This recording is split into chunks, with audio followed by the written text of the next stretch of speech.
नमस्कार, आपके साथ मैं हूं दीपिका शर्मा और आप देख रहे हो क्राइम तक माफिया क्वीन के इस एपिसोड में आपका स्वागत है। बात करेंगे एक ऐसी डाकू महिला की जिसने एक साथ 15 लोगों को गोलियों से भून डाला था। फूलन देवी की भी ये एक दुश्मन थी, उनसे भी बड़ी ये डाकू बन रही थी और पहाड़ों में और जंगलों में और कई कई दूर तक गांव में इनका कहें कि दबदबा था। लोग डरते थे, लोग खौफ में रहते थे।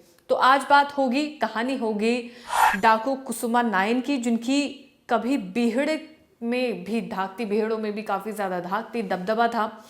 कुसुमा का जन्म 1964 में हुआ था और उसके बाद से फिर कहानी जैसे जैसे आगे बढ़ती जाती है वैसे वैसे और ज्यादा रोमांचक होती चली जाती है।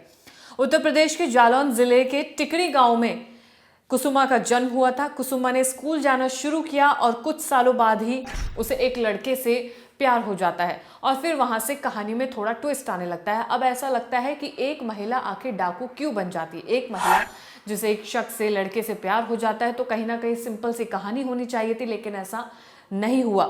जब कुसुमा थोड़ी बड़ी हुई तो वो अपने प्यार यानी कि माधव मल्ला के साथ भाग गई थी, यानी कि उसने अपनी कहानी खुद रची और फिर वो मल्ला के साथ भाग गई।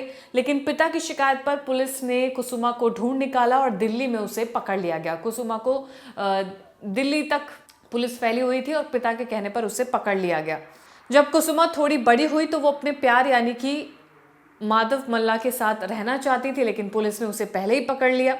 माधव मल्ला चंबल के कुख्यात डकैत का साथी था, यानी कि वही जैसे जिस तरीके से एक फ्रेंड सर्कल होता है उसी तरह से इन लोगों का जो सर्कल था उसमें भी डाकू डकैत ऐसे लोग थे, जिसमें से कुसुमा का जो ये जिससे इसे प्यार था वो भी एक डाकू का ही साथी था।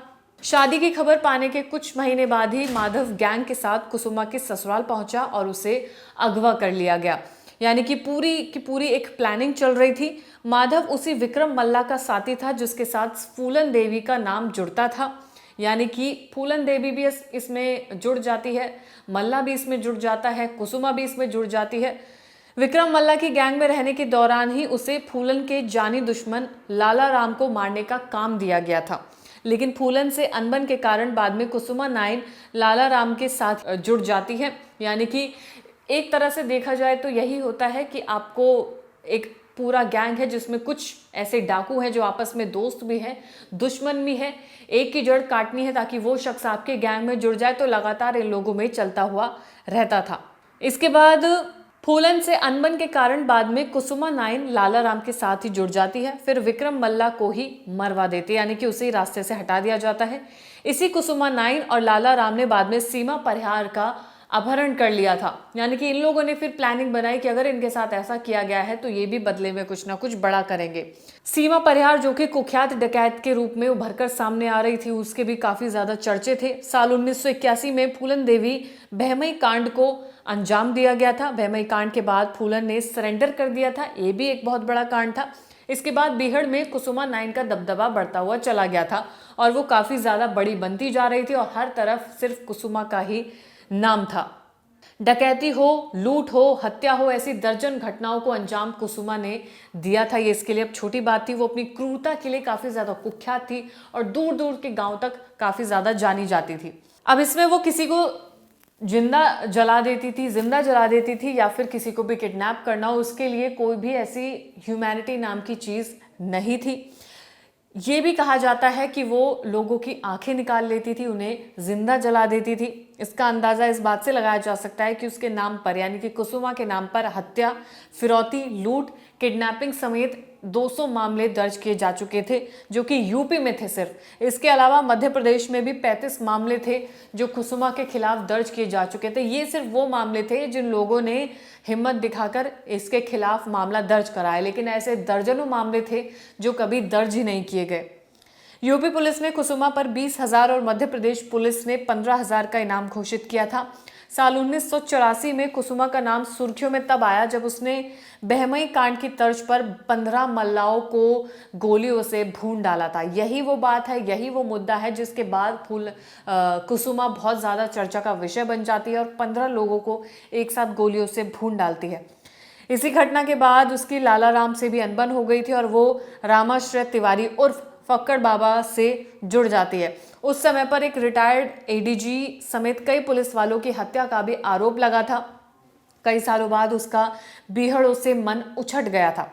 साल 2024 में कुसुमा ने और फक्कड़ बाबा ने अपनी पूरी गैंग के साथ पुलिस के सामने आत्मसमर्पण कर दिया था, सरेंडर कर दिया गया। जब ये सारे कामों से ऊब जाते हैं, अपने जीवन में हर तरीके के क्राइम इन लोगों ने कर दिए, उसके बाद जब ये ऊब गए तो इन्होंने पुलिस के सामने सरेंडर कर दिया। कुसुमा को उम्र कैद की सजा हुई। फिर एक वक्त ऐसा आया जब उसकी तबीयत खराब हुई। फिर उसके बाद उसे इटावा के सैफई मेडिकल कॉलेज में एडमिट कराया गया, जहाँ पर उसको टीबी हुआ था। टीबी की वजह से फिर एक दिन बहुत ज़्यादा तबीयत खराब हुई। फिर जब एडमिट कराया तो वहाँ पे उसकी मौत हो जाती है। जब कुसुमा की मौत होती है, इलाज के दौरान मौत होती है, तो कई घरों में दिवाली मनाई जाती है।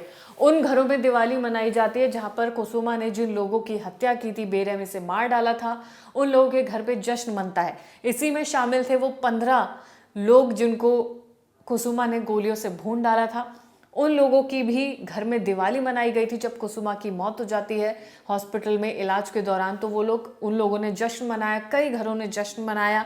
लेकिन कुसुमा ने कोई भी कसर नहीं छोड़ी थी। ये डाकू थी जिसने बेरहमी की सारी हदें पार कर दी थी। चाहे लोगों की आंखें निकालना हो, उन्हें जिंदा जलाना हो, डकैती करना हो, हत्या करना हो, ये तमाम तरीके की चीज़ें कुसुमा ने की हुई थी। 200 मामले दर्ज थे उत्तर प्रदेश में, करीब 10-15 मामले दर्ज थे मध्य प्रदेश में, 35 मामले दर्ज थे मध्य प्रदेश में। तमाम चीज़ें इसके खिलाफ थी, जिसके बाद पुलिस ने कभी अरेस्ट नहीं किया, या किया भी तो वो भाग निकली।